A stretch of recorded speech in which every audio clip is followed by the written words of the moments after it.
So welcome to another episode of the Rediscovery channel, where each week, myself, Stilger, and my buddy Ivor, we tell each other a story that we may or may not have heard about. And this week it's my turn. And I want to talk to you, Ivor, about somebody called Mary Mallon. You ever heard of Mary Mallon? No. If I say Typhoid Mary, does that ring any bells? Yeah, I've heard of Typhoid Mary before, but okay, wait, let me think. That's a reference. Is that a reference to somebody who is carrying a disease without showing the symptoms? Like yeah, patient zero kind of thing, the source of the outbreak. Very good. Yeah, you actually hit the nail right on the head. But Typhoid Mary was actually a real person, and Okay. she was Mary Mallon. She was born in Cookstown, County Tyrone, in 1869. Though she left Ireland as a teenager, so I imagine she was born like right after the Great Irish Famine, potato famine, which I think ended in 1850. Anyway, she left to find a new life in a new world, and like many Irish people before her and after her, she went to New York. And Mary actually, by the year 1900, so she was actually quite a bit older already at this time. She was a cook working in the houses of wealthy families in and around New York City. And she had this signature dish that was said to be peach ice cream. And she was one of about 2 million Americans at the time that worked in domestic service. And to be a cook was actually a bit of a more privileged position, because you actually had, you had some people to boss around. Yeah, that's nice. Yeah, staff. Yeah, you were in charge of buying supplies, and you're working in nice households. So she was working in richy households in New York. So she she was working for these rich families, actually 7 families, and the last one on Park Avenue. And in every one of them, people fell sick or died. And each time, though, she would just move to a different job and just find work elsewhere. And she had employers in places like Oyster Bay, Fifth Avenue, etc. And the people that would get sick or die, they died of typhoid. I don't know how much you know of typhoid. Maybe I should talk a little bit more about the disease. Yes. Yeah, and also for our viewers, also, yeah, because I don't know much about it. Okay. All right. So apparently there's typhoid and there's typhus. Mm-hmm. Those are 2 different diseases, although they're both bacterial based. The big difference is typhus is spread mostly by bed bugs and fleas. And actually, typhus was actually a big cuss word over here in the Dutch language. We still use it today. We call people a typhus liar, which is basically, hey, somebody who's suffering from typhus. That's like a pretty harsh cuss word, to be honest. Even though the disease has long since left. So it's considered a vulgarism over there. If you if you say typhus, like is it a reference to the disease, or is it a reference to something else? It's a reference to you having the disease, and I think part of the reasons is that typhus, as well as typhoid, it's mostly poorer folk that get it, because it's also the living condition. So for typhus, it's the flea. So people that are like, now it's like homeless encampments and stuff like that where you'd see it. People that live in really poor conditions, and typhoid had to do with food contamination and water contamination, because it's a type of Salmonella bacteria Mhm. And it's through the excrements that then like it gets into water supply and yeah. So here are some of the symptoms. So in the first week, the body temperature rises slowly, and then you get a fever, um, and you get a headache, a cough, a bloody nose, and abdominal pain. You also get a decrease in the number of white blood cells. And then in the second week, the person is often too tired to get up with a high fever, about 40 Celsius, 104 Fahrenheit. Mhm. Um, then with classically with a dichrotic pulse, delirium, the patient is often calm, but sometimes becomes agitated. The delirium has led to the typhoid also receiving the nickname nervous fever. Rose spots appear on the lower chest and abdomen in around a third of the patients. So yeah, there's a lot of more. There's like liver stuff happening. Then in the third week, you can get other complications like intestinal hemorrhaging, intestinal perforation, encephalitis, which is inflammation of the brain, respiratory diseases, neuropsychiatric symptoms described as muttering delirium or coma vigil with picking at bedclothes or imaginary objects, metastatic abscesses, and all kinds of other stuff. That's pretty bad, actually. So I probably shouldn't be laughing. That's probably why it's a vulgarism. Imagine if you get that, you'd be crapping out blood. Yeah, but this is typhoid, right? But like typhoid and typhus were like they're two different diseases, and I think typhus is actually much more deadly than typhoid. Okay. Typhoid, I think, if it's not treated, the mortality rate is around 10%. So yeah, it's a bacteria, Salmonella-like bacteria. There's like a whole group of them. And people were moving to the cities. I was actually going to talk about well, let me not say that. Well, I was going to talk about the industrialization of the world and how people were moving to the cities. You had open sewers, and you had all kinds of disease outbreaks in the 19th century. So the 18th. Yes, New York City used to be a particularly filthy place. It actually, crap and garbage and piss and even dead animals would be in the streets. There was a group of people that came just to clean it up. The kind of, I forget what they were called, but they used to wear white and on purpose, so they would clean it up and then also not get themselves dirty. That was like part of it. But then the kind of buildings that the workers lived in, especially all these foreign workers, were these disgusting apartments that were overfilled, and you had like people sleeping in the stairwells, and they didn't have any kind of flush. I think, well, I shouldn't say that. They didn't always have plumbing, and so it was a place where a lot of diseases got spread. People lived unsanitary Yeah, you'd conditions. have open sewages. People just throw their waste outside.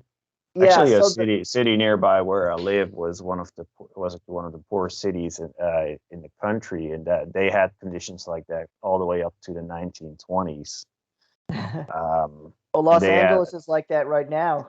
yeah, but well, I hear people were working, so that's a difference. So they had Oh, people working, and they were like living in like 20 people in tiny houses and working with chemicals because it was like place where they would work a lot of clothing, and they would dye the clothes, and then all the paint would just be thrown into the canals, so the canals would be like poisonous, and they would drink out of it as well. But yeah, so the people everything was industrializing, and people were moving to the cities, but the cities were still pretty much similar to how they were like in the 16th and 17th century. They weren't ready to deal with like millions of people, and that's what like Berlin, for example.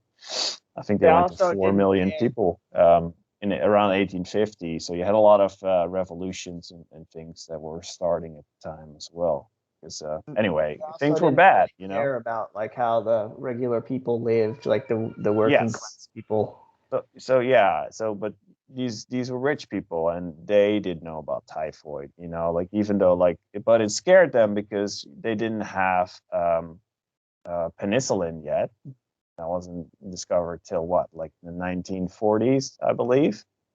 Till much later anyway. So yeah, if you get it, there's a chance you'll die, right? At least you'll get really sick, and then about 10% of the people die. So yeah, this scared them. And it belonged to this other world, the working class world.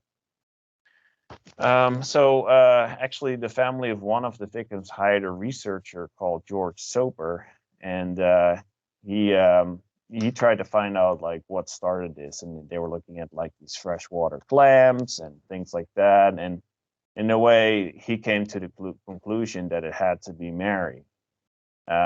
So the problem with Mary is that she had the disease, but she never had any symptoms. And yeah, so because of that, she was a carrier of it, and she would actually cook her dishes, but she wasn't very clean. Like people weren't as conscious as they are nowadays about washing their hands and things like that. Like you even had people still like in the 1800s, like you'd have doctors touching dead people and then delivering babies the next day without washing their hands. Which again, it's probably not something I should laugh about because it causes, of course, massive troubles. So yeah, Mary, she had this dish that she would cook, and it was, let me see, it was peach ice cream. That was her signature dish.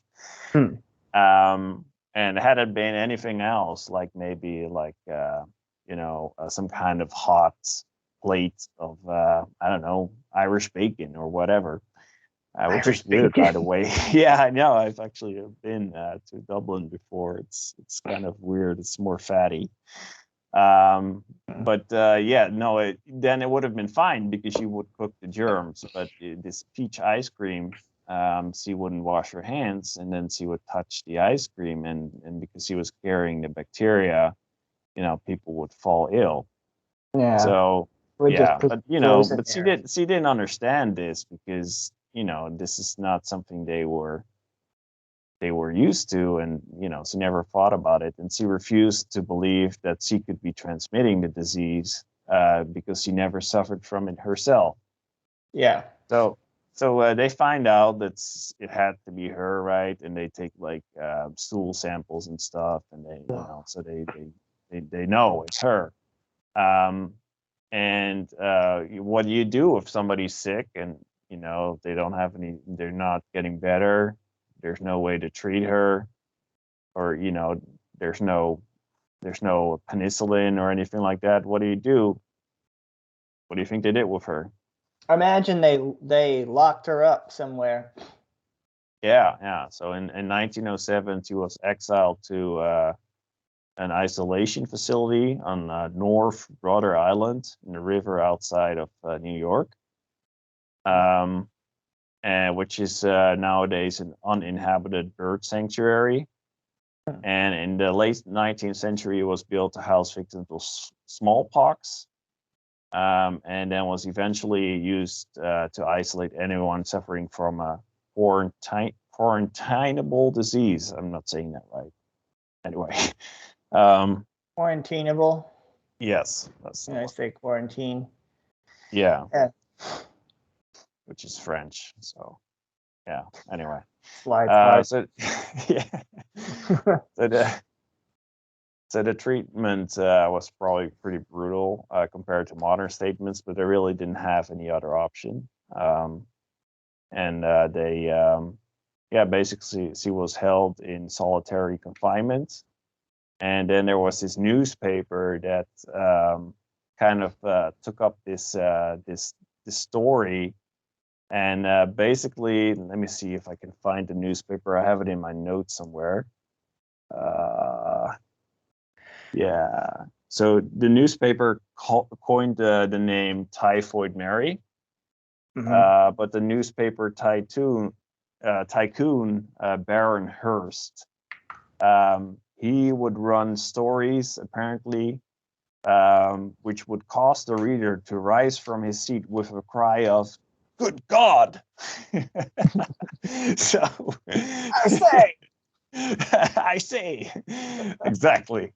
So, so he got interested in the newspaper got interested in the story and coined the name Typhoid Mary.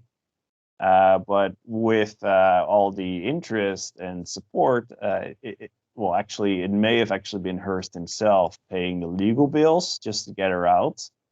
And in the end, she did get out and got her freedom. If as long as she never worked as a cook again. So then she tried working like as a laundry maid, etc. But eventually, the money wasn't very good. She was used to having a position of power. So then she got some fake names and she took a job in, under fake names again as a cook. And eventually she ended up being a cook in the kitchen of a hospital. So, so now, people are dying again. And, they're just like, we don't know how many people died because of her. It's probably at least 3, but some people say up to 50. But then, they caught up to her again in 1915. There was no newspaper campaign anymore, no sympathy. And she was sent back into isolation, and she lived in confinement for 23 years till her death in 1938, which is actually, I think, right around the time when they invented penicillin. I think she was 69 when she died. Is it right? 69? Yeah, does that add up? Could be. Check this here. So yeah. But see, apparently they offered to remove her gallbladder, although it's not certain if that would have worked. It may have wouldn't worked. made any difference. She refused. And she lived in confinement for the rest of her years. Apparently, she was a devout Catholic, so she found peace in her religion. And there's also this, like this now, of course, because of politics, it's now a different story. But there were apparently hundreds of people that were probably carriers of typhoid. It's just because she was working with these rich families that, there was like a lot of press coverage for it. Yeah, because when it's rich people, then also when it's politicians, then there's a reaction. But if it's regular people, then it stays under the radar. Yeah, because thousands of people got typhoid in New York at the time, and it wasn't just from Mary. It was from lots of other carriers, but because it wasn't rich people, so it didn't really matter that much. But yeah, that's how the phrase Typhoid Mary got coined. So you were exactly right. I had never heard of it before. I was actually going to do a story about the industrialization of Europe. And then I ran into this one. I was like, hey, that's interesting. I didn't know that it was based on a real person. I thought it was just an expression. No, definitely a real person. I'll include some pictures of her actually as well, so you can have a look where you can see her being treated and being isolated, and some of the newspaper articles, which are pretty cool. So yeah, I thought it was an interesting story, especially with what's going on nowadays. It's a very different time. You think, but still an interesting discussion for sure. Yeah. Well, yeah, comparing between now and then, I'd say it's like or one was a real threat, the other is a real noise, I should say. Well, I One mean, was 10% is probably a lot worse. And here yeah, the answer probably could have been just wash your hands, or actually it would have been don't be a cook. But then again, like I guess I don't know. I don't know why she went back to cooking. It's probably not. she probably wasn't really washing her hands that well, or maybe just Yeah, like running them under the water a little bit, but not using soap. Like maybe not. actually, Maybe not even. Maybe not even. So no, maybe not even that. Yeah, actually, today, um, the sanitation is pretty disgusting. Like in the United States, I heard, most people, they wear their shoes when they go into their house and when they go into somebody else's house. And when you do that, you bring in all sorts of microorganisms and, other things. Like if you're in the bathroom standing in front of the toilet and you know what's on the ground in front of that toilet, then you walk into your house, it's also in your house. And I heard that I don't remember what the exact number is. I want to say like 70%. I know it's more than half, but basically more than half of the men all across the country do not wash their hands after going to the bathroom. So when you dude, shake I hands with can I somebody, can I always wash my hands, but I can attest that I go to like hotels and stuff for my work, like for conventions and stuff, and then I wash my hands and I see guys just walking out, like yep, out of the booth and yeah, nothing. I'm pretty yeah, sure they were like taking a shit or something because they're coming from a booth. So yeah, uh, pretty gross, dude. Pretty yeah. That's gross. why I don't like to shake hands, And I mean, I But don't then know why. again, I guess it builds up your immune system. So, but yeah, you never Or it know. gets you typhoid fever. Yeah, yeah, it still exists today, by the way, in places like India and other places in the world. I got pretty Where jacked up when I went to India. I gotta say, maybe you got the typhoid as well. I got something, man. I don't know what it was Yeah. on the So toilet. yeah, that was my story of this week. So if you don't want to get typhoid disease, like, share, and subscribe. Wash your hands after you go to the Yeah. bathroom, especially if you're gonna shake hands with one of us, because we wash all Yeah. the time, Yeah. and you should too. For sure. Yeah. All right. Thanks. Thanks, everybody. Great, good one.